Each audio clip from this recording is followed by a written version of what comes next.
ہر قسم کی حمد و ثنا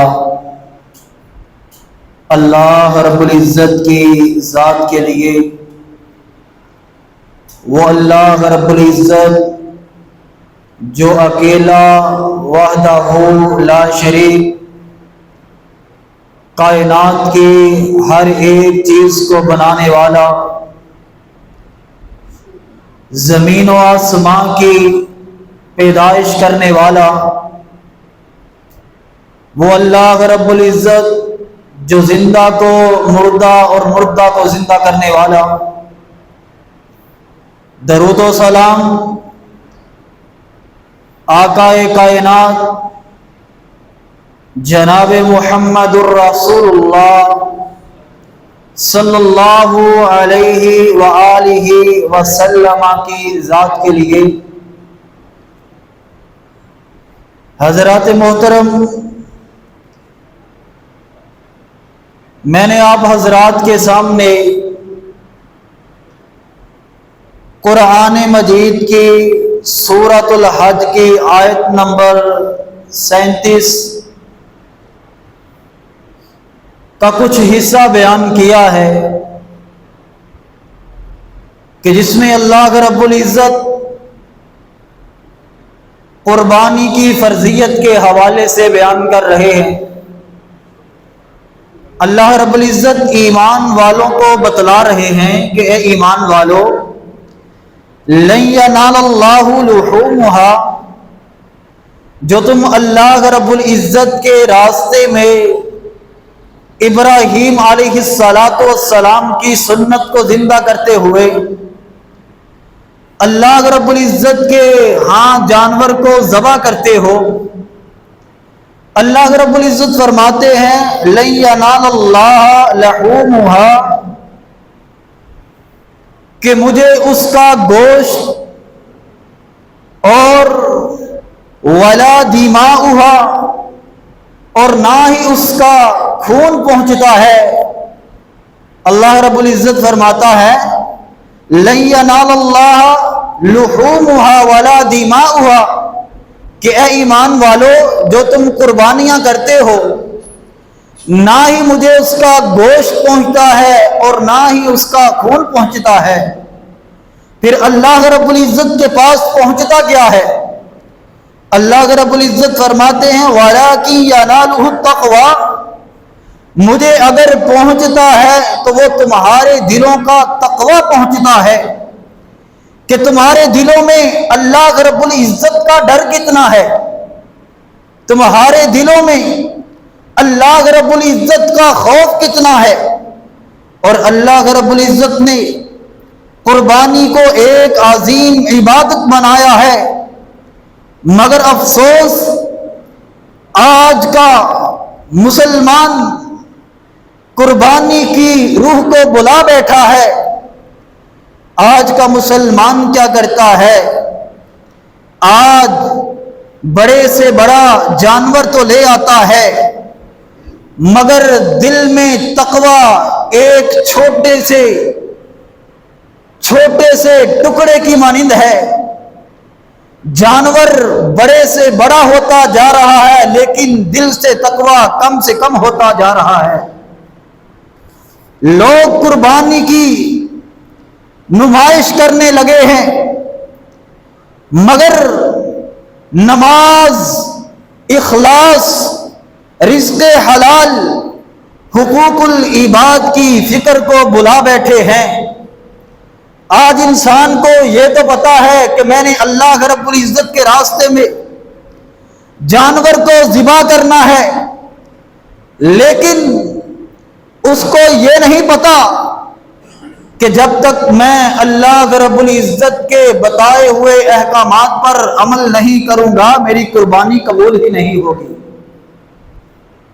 ہم میں سے کتنے ہی لوگ ہوں گے جنہوں نے اپنی قربانی کے لیے جانور خریدے، لیکن ان کو پتہ ہی نہیں کہ ہماری قربانی اللہ رب العزت کے راستے میں قبول ہوگی کہ نہیں۔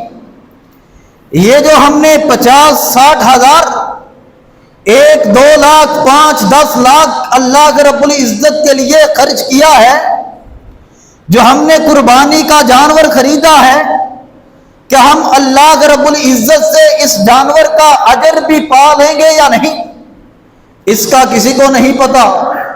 آج قربانی کا جانور تو لے آئے ہیں، یہ قربانی کا جانور اگر آپ کے اندر اخلاص نہیں، آپ کے اندر تقوی نہیں، آپ اللہ رب العزت کی بتائے ہوئے احکامات پر عمل نہیں کرتے، جتنا مرضی مہنگا جانور لے آئیں، اللہ کی قسم یہ آپ کا جانور اللہ رب العزت کے ہاں قابل قبول نہیں ہوگا۔ تو چند بدبخت ایسے لوگ ہیں کہ جو قربانی بھی کرتے ہیں لیکن اللہ رب العزت ان کی قربانی کو قبول نہیں کرتے بلکہ ضائع کر دیتے ہیں۔ وہ کون سے بدبخت انسان ہیں؟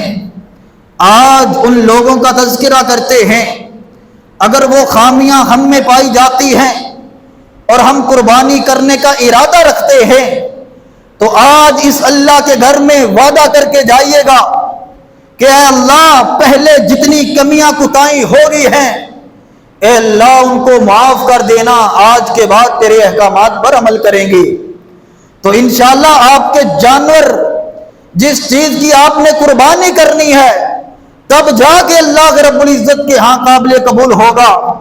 تو ان میں سے سب سے پہلا شخص کون ہے کہ جس کی قربانی کا پتہ ہی نہیں کہ قبول ہوگی کہ نہیں، اس کی قربانی خطرے میں ہوگی۔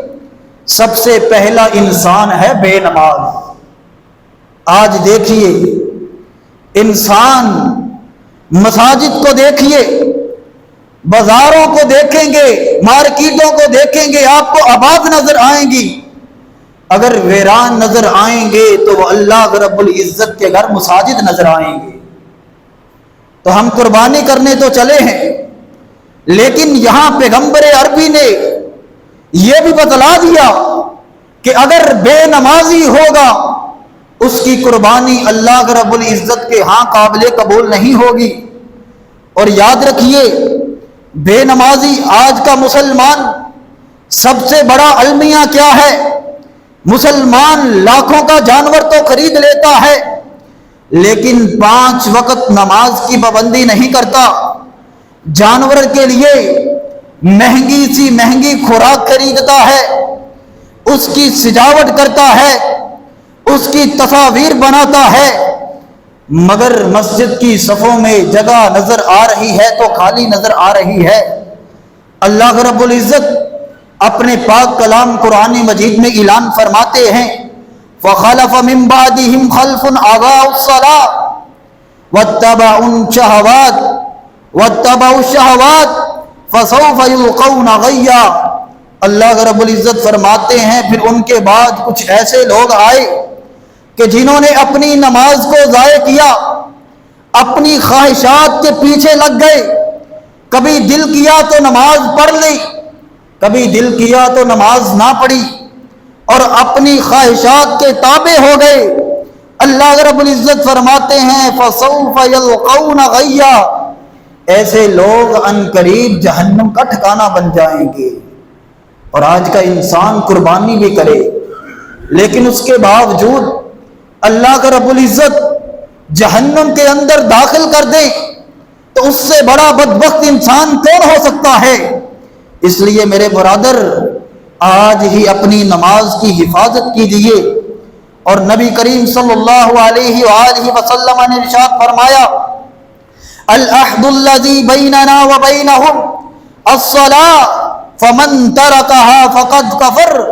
نبی کریم صلی اللہ علیہ وآلہ وسلم نے فرمایا ہمارے اور ان کافروں کے درمیان اگر کسی چیز کا فرق ہے تو وہ صرف اور صرف نماز کا فرق ہے۔ اور اللہ کے نبی علیہ الصلوۃ والسلام نے فرمایا کہ جس نے نماز کو چھوڑ دیا گویا کہ اس نے کفر کیا۔ اور اللہ کے نبی علیہ الصلوۃ والسلام ایک اور مقام پہ ارشاد فرماتے ہیں، فرمایا بین الرجل وبین الشرک فمن ترکها فقد کفر۔ اللہ کے نبی علیہ الصلوۃ والسلام فرماتے ہیں کہ مسلمان بندے اور کافر بندے کے درمیان فرق کرنے والی اگر کوئی چیز ہے تو وہ نماز ہے۔ اور اللہ کے نبی علیہ الصلوۃ والسلام نے فرمایا کہ بین الشرک والکفر ترک الصلاۃ، شرک کے درمیان بھی اگر کوئی چیز فرق کرتی ہے انسان اور شرک کے درمیان تو وہ نماز ہے۔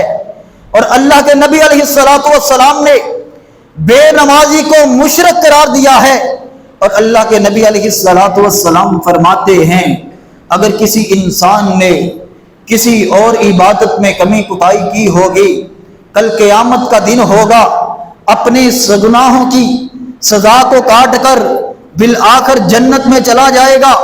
لیکن نبی علیہ الصلوۃ والسلام نے فرمایا کہ جس انسان نے اللہ رب العزت کے ساتھ شرک کیا وہ جنت میں جانا تو دور کی بات ہے، جنت کی خوشبو بھی نہیں سونگھ پائے گا۔ اور اللہ کے نبی علیہ الصلوۃ والسلام فرما رہے ہیں کہ بے نمازی مشرک ہے، گویا کہ جس نے نماز کو چھوڑا اس نے اللہ رب العزت کے ساتھ شرک کیا۔ اور اسی طرح نبی علیہ الصلوۃ والسلام بھی آخری لمحات میں میرے پیغمبر علیہ الصلوۃ والسلام نے اپنے مشن کو نہیں چھوڑا، بار بار کہتے جا رہے ہیں الصلاۃ الصلاۃ۔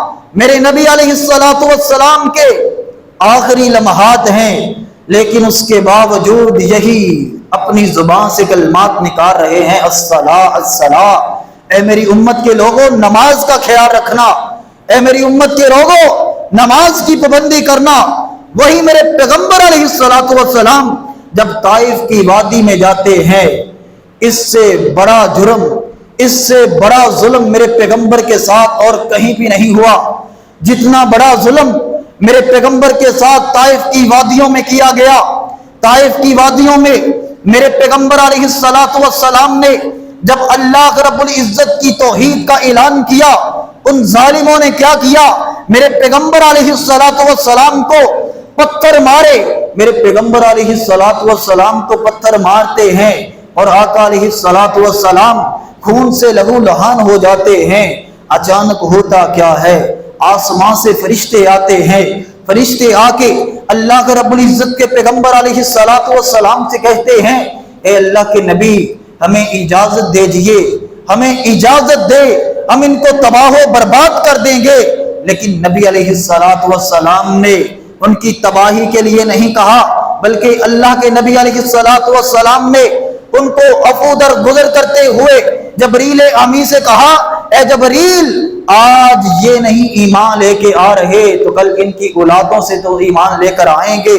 اور پھر وہی ہوا، اسی قبیلے سے جب میرے پیغمبر علیہ الصلوۃ والسلام نے مکہ سے مدینہ کی طرف ہجرت کی، یہاں سے ایک قافلہ آیا، ایک وفد آیا، اللہ کے نبی کے پاس آتے ہیں، آ کے کہتے ہیں اللہ کے نبی ہم آ گئے ہیں۔ اللہ کے نبی پوچھتے ہیں کس وجہ سے آئے ہیں؟ کہتے ہیں اللہ کے نبی کلمہ پڑھا کے مسلمان کر لیجئے۔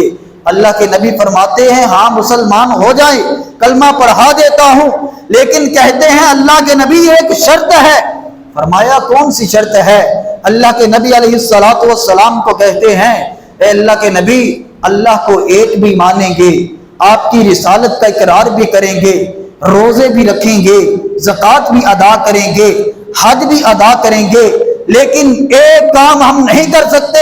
اللہ کے نبی علیہ الصلوۃ والسلام فرماتے ہیں وہ کون سا کام ہے؟ کہتے ہیں 5 وقت کی نماز ہم سے نہیں پڑھی جائے گی۔ تو اللہ کے نبی علیہ الصلوۃ والسلام فرماتے ہیں لا حظ فی الاسلام لمن ترک الصلاۃ۔ اللہ کے نبی علیہ الصلوۃ والسلام فرماتے ہیں تمہارے ایمان لانے کی مجھے کوئی ضرورت نہیں، تمہارا اسلام قبول کرنے کی مجھے کوئی ضرورت نہیں، کیونکہ نبی علیہ الصلوۃ والسلام نے فرمایا لا حظ فی الاسلام لمن ترک الصلاۃ۔ اس انسان کا اسلام کے اندر کچھ ہے ہی نہیں کہ جس نے نماز کو پڑھنے سے انکار کر دیا۔ دیکھیے اللہ کے نبی علیہ الصلوۃ والسلام کے پاس مسلمان ہونے کے لیے آئے اور اجازت کس چیز کی مانگ رہے ہیں کہ جس نماز کو آج ہر مسلمان چھوڑ کے بیٹھا ہوا ہے۔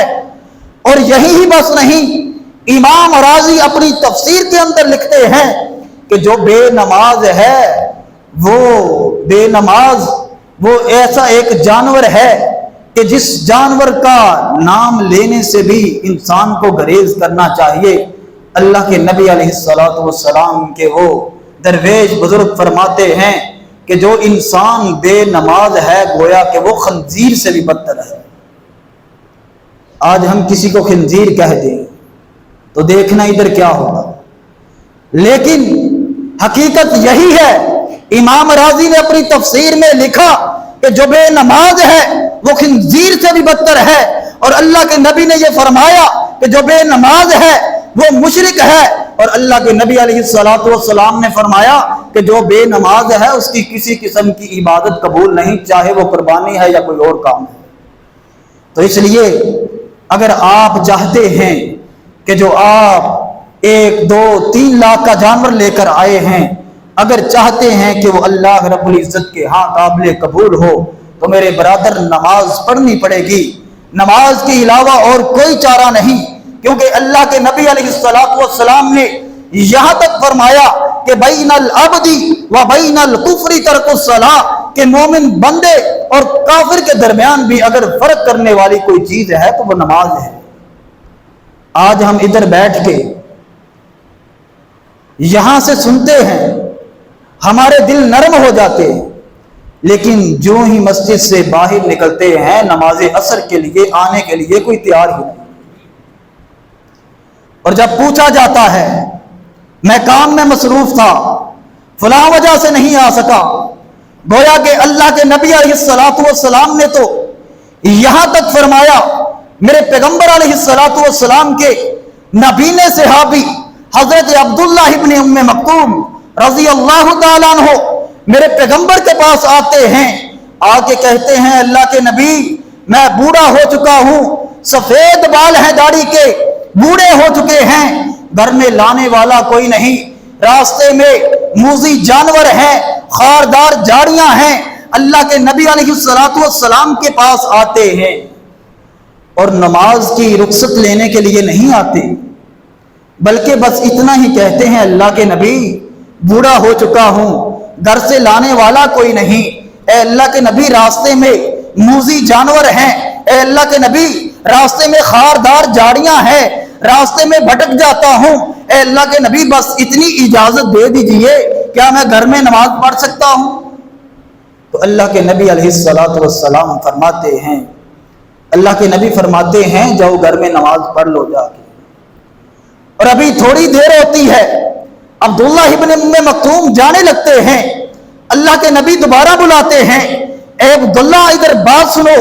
جب عبداللہ پاس آتے ہیں کہتے ہیں عبداللہ ذرا یہ تو بتلاؤ کہ جب اللہ کے گھر سے حی علی الصلاۃ حی علی الفلاح کی آواز آتی ہے، صدا آتی ہے، کیا تمہارے کانوں میں اس کی آواز پڑتی ہے کہ نہیں؟ کہا ہاں اللہ کے نبی اذان کی آواز تو آتی ہے۔ تو اللہ کے نبی علیہ الصلوۃ والسلام فرماتے ہیں اے عبداللہ پھر میں تمہیں اجازت نہیں دے سکتا، پھر اگر آپ کو نماز پڑھنی ہے تو مسجد میں آ کے نماز پڑھنی پڑے گی۔ اور وہ صحابی نبینے ہیں، گھر میں پڑھنے کے لیے اجازت نہیں مل رہی اور ہم بے نماز۔ کل قیامت کے دن وہی اللہ کے نبی علیہ الصلوۃ والسلام فرماتے ہیں کہ جب کل میں حوض کے سامنے کھڑا ہوں گا میں اپنی امت کو ان کے وضو والے اعضاء سے پہچانوں گا کہ یہ میری امت آ رہی ہے، یہ امت محمدیہ، یہ نمازی، یہ نماز پڑھنے والے، یہ مسجد میں تکبیر اولیٰ کے ساتھ نمازیں پڑھنے والے، یہ مسجد میں اذان کہنے والے، یہ مسجد میں اقامت کہنے والے، یہ مسجد میں تراویح پڑھنے والے، یہ مسجد میں تہجد پڑھنے والے سامنے سے آ رہے ہوں گے، ان کے چہرے کے اعضاء چمک رہے ہوں گے، ہاتھ چمک رہے ہوں گے، پاؤں چمک رہے ہوں گے، اور میرے نبی علیہ الصلوۃ والسلام اپنی امت کو پہچان کر کہ یہ میری امت کے وہ نمازی لوگ آ رہے ہیں کہ جنہوں نے میری نماز جو مجھے تحفے میں ملی تھی اس کی حفاظت کی، اور اللہ کے نبی علیہ الصلوۃ والسلام ان کو اپنے ہاتھوں سے حوض کوثر کا جام بھی پلائیں گے اور جنت الفردوس میں بھی لے کے جائیں گے۔ لیکن جس کے اعضاء چمکتے ہی نہ ہوں گے، جس نے مسجد کا کبھی منہ ہی نہ دیکھا ہوگا، ایک پڑھ لی، دو پڑھ لی، جمعہ پڑھ لیا، اکثر بھائیوں کو کہتا ہوں کہ نماز پڑھا کرے، لیکن کہتے ہیں جمعہ تو ہم پڑھ لیتے ہیں، مسلمان ہونے کے لیے جمعہ ہی کافی ہے۔ یہ کل قیامت کے دن پتہ چلے گا، جب اللہ کے نبی علیہ السلام نے فرمایا، اللہ کے نبی علیہ السلام ایسے لوگوں کو دیکھیں گے کہ جب اللہ کے نبی حوض پہ جا کر اپنے امتیوں کو پانی پلا دیں گے، پانی پلا رہے ہوں گے، آخر ایک دیوار اللہ رب العزت ان کے درمیان حائل کر دیں گے۔ اللہ رب العزت کہیں گے، اللہ رب العزت سے میرے پیغمبر کہیں گے، اے اللہ اس دیوار کو سائڈ پہ ہٹا دے، میں اپنے امتیوں کو پانی پلانا چاہتا ہوں۔ تو اللہ رب العزت فرمائیں گے، اے اللہ کے پیغمبر علیہ السلام اپنے محبوب کو کہیں گے، اے محبوب یہ آپ کی امت کے وہ بدبخت لوگ ہیں کہ جنہوں نے آپ کے احکامات کو فراموش کر دیا تھا، آپ نے جو عبادات بتائی تھی ان کو پسے پشت بہا دیا تھا۔ کل قیامت کے دن اللہ کے نبی علیہ السلام کو کیا منہ دکھلائیں گے؟ سب سے پہلا انسان کہ جو بے نمازی ہوگا، اللہ رب العزت کے ہاں اس کی قربانی قابل قبول نہیں۔ اور اسی طرح اللہ کے نبی علیہ السلام فرماتے ہیں کہ جو انسان ریاکاری کرتا ہے، دکھلاوا کرتا ہے، اس کی قربانی بھی اللہ رب العزت کے ہاں قابل قبول نہیں۔ آج کل قربانی کو عبادت کم لیکن نمائش کے لیے زیادہ استعمال کیا جا رہا ہے۔ اپنے جانور کی تصاویر بنا کر اپلوڈ کیا جا رہا ہے، یہ فلاں نسل کا جانور ہے، دنیا میں سب سے اعلیٰ ترین نسل کا جانور فلاں انسان نے خرید لیا ہے، فلاں انسان نے دنیا میں ریکارڈ قائم کر دیا ہے کہ اس انسان نے سب سے زیادہ وزنی جانور خرید لیا ہے۔ جبکہ اللہ رب العزت فرماتے ہیں، اے انسان تیرے جانور کے گوشت، تیرے جانور کے خون کی ضرورت نہیں، میں تو تیرے دل کا تقوی دیکھنا چاہتا ہوں کہ تیرے دل میں ڈر کتنا ہے، کیا قربانی کر رہا ہے تیرے دل میں اللہ رب العزت کا ڈر بھی ہے یا نہیں ہے۔ اور اسی طرح جس انسان کے دل میں ریاکاری ہوگی، اللہ رب العزت اس کی قربانی کو بھی قابل قبول نہیں فرمائیں گے۔ اور اسی طرح اللہ کے نبی علیہ السلام فرماتے ہیں کہ جس انسان کی کمائی حرام کی ہوگی اس کی قربانی بھی قابل قبول نہیں۔ اللہ کے نبی علیہ السلام فرماتے ہیں کہ ایسا انسان جو سود کے پیسے سے، رشوت کے پیسے سے، دھوکے سے غریبوں کا مال ہڑپ کر کے، لوگوں کی زمینوں پر قبضہ کر کے اتنی جائیداد ہڑپ کی ہے، اور وہی انسان اللہ کے راستے میں 4-5 لاکھ کا جانور قربان کر رہا ہے۔ اللہ کے نبی علیہ السلام فرماتے ہیں جس انسان کی کمائی میں 1 روپے بھی حرام کا ہوا، اس انسان کی قربانی ناقابل قبول ہے، اس انسان کی قربانی خطرے میں پڑ سکتی ہے۔ تو اس لیے اگر قربانی خریدنی ہے تو وہ رزق حلال سے خریدنی ہے۔